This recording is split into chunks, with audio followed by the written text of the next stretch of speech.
आपको पता है आज बड़े बड़े डॉक्टर, बड़े बड़े वैद्य सब कहने लग गए कि आपका भोजन ज़्यादा इम्पोर्टेंट नहीं है, इम्पोर्टेंट आपकी मानसिकता है। कहने लगे कि नहीं कहने लगे?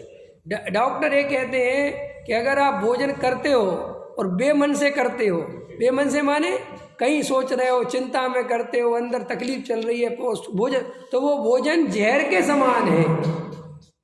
चाहे वो तुम 10 रोटी खा जाओ, ख्याल में है ना, वो कोई दो रोटी भी प्रेम पूर्वक आनंद पूर्वक खाता है तो वे अमृत का काम करती है। तो हमारे मुनिराज भावलिंगी संत होते हैं और वे जितना भी भोजन करते हैं वो सारा भोजन अमृत बन जाता है। उनकी सोच के कारण, उनकी जो अंदर पॉजिटिव एनर्जी दौड़ती है, वो आनंद का रस बहता है, वो सारे भोजन को अमृत बना देता है। इसलिए जो शास्त्रों में मिलते हैं ना मुनिराज को आहार संबंधी रिद्धियाँ, वे वास्तव में रिद्धियाँ नहीं हैं, वे ऐसी रिद्धियाँ हैं कि वे आत्मा में रमते हैं, उससे वो पॉजिटिव एनर्जी होती है। जैसे वो कहते हैं ना, प्रेम की एक जरा सी सबरी के झूठे बेर पड़ी ना।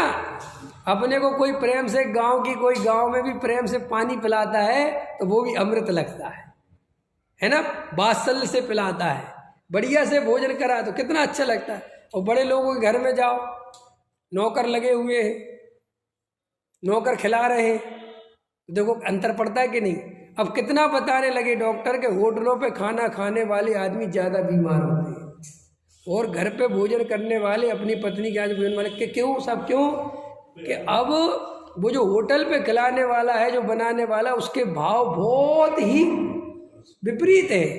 वो तो वहाँ जबरदस्ती पैसे के चक्कर में उसके भाव उसमें मिलते हैं। कितने अब तो सब आने लगे, पेड़ पौधे सब आने, वैज्ञानिकों ने सब सिद्ध कर दिया।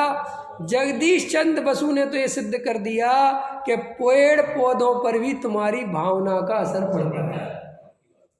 अब सोचो, तो जब पेड़ पौधों पर पड़ता है तो हम तो स्वयं इतने बड़े जीव हैं, हम पे क्या असर पड़ता होगा। कि जरा सा अपन नेगेटिव सोचो तो ब्लड प्रेशर नहीं बढ़ने लगता, ये घबराहट बेचैनी नहीं होने लगती। कैसे होने लगी ये घबराहट बेचैनी?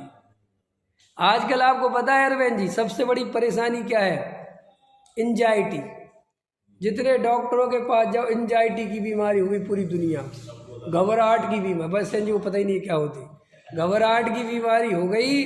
घबराहट की बीमारी ऐसी हो गई कि आदमी अपनी मन से कल्पना करता है और घबरा, अपने मन से कल्पना करता है और बीमारी शरीर में कोई नहीं है। मानसिक बीमारी समझते हो ना आप लोग, मानसिक बीमारी का अर्थ होता है शरीर में कोई कमी नहीं है, इसकी मानसिकता में कमी होने के कारण ये बीमारी पैदा कर रहा है। और जो आदमी मानसिकता में बीमारी पैदा करता रहता है, ऐसा स्थिति बनती है आगे जाके कि वो बीमारी पनप जाती है उसकी कल्पना करने से।